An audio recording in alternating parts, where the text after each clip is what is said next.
So now you can relate the brain to literally see it. It's almost like this little diagram over to the right that I found on Google, right? You can almost see yourself every time you get very, very in aligned with who you are. You feel joyful, you feel relief, you feel freedom. You feel, how good does it feel to have 50 grand per month coming in? How good does it feel to have that perfect ideal business and those prospects and everything else, right? Whatever it is for you.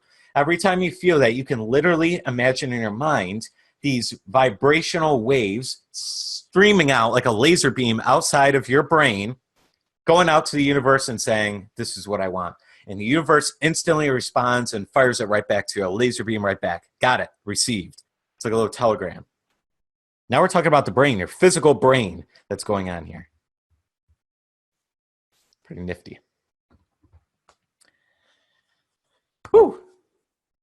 Something maybe you've never heard before. So is everyone following me so far? Just give me a quick thumbs up.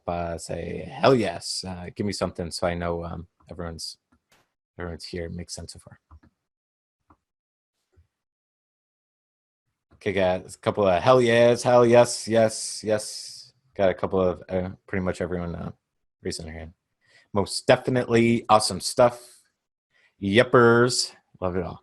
Okay, cool. All right, now these are 2 lines that we talk about in our paradigm shift challenge as well.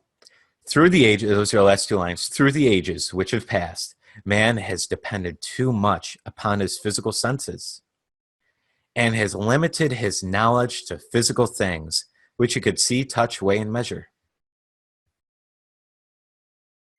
Sometimes men speak lightly of the intangibles. Men in this case, of course, mankind, right? So sometimes men and women speak lightly of the intangibles, the things which they cannot perceive through their 5 senses.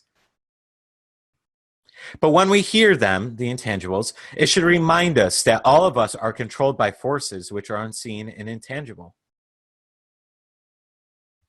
Rely on the unseen forces.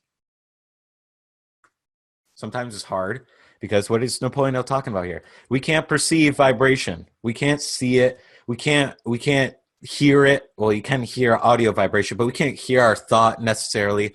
We can't see that happening. We can't see the universe converging to bring us everything that we want. So we have some doubts sometimes, right? Is this working? Is this working for me? Am I doing things right? That's what faith is, though, right? Faith. Having faith that things are moving in the unseen. It'd be way too easy to have faith if it was only physical. Everyone would have faith. Okay.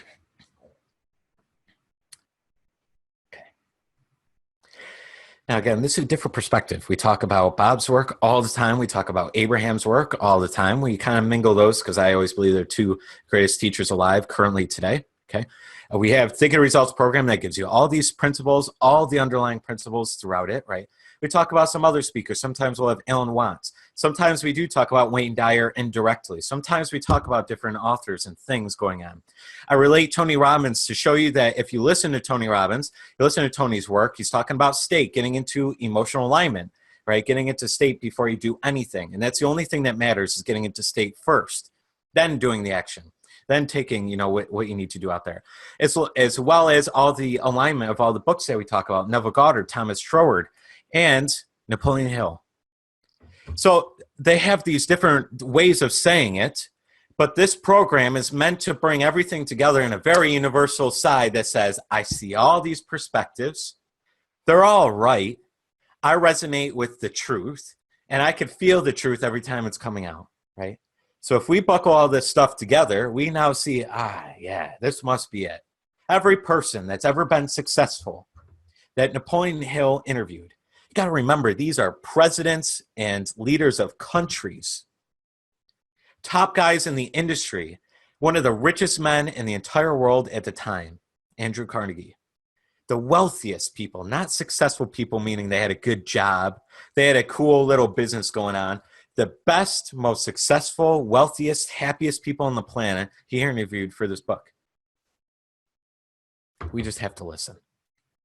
We have to stop listening to the people that are living in lack or taught us about the world.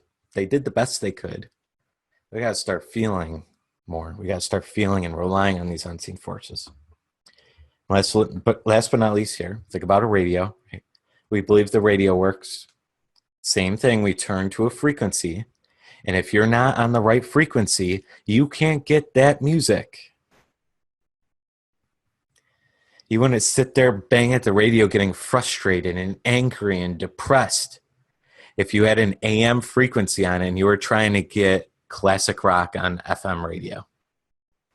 You would just realize, oh, duh, I have this on the wrong channel. I need to change it to a frequency so a radio wave that's on that frequency matches to the receiver within the radio so I can then have this radio translate something that I can perceive. We just understand that. Same thing goes with the brain. We cannot get more abundance if we're always feeling lackful. We cannot be happier if we're always feeling unhappy, waiting for things to move forward, right? Same thing, feeling is the vibration. So hopefully you really liked that and enjoyed that little perception point of view there. Does anyone have any questions with this?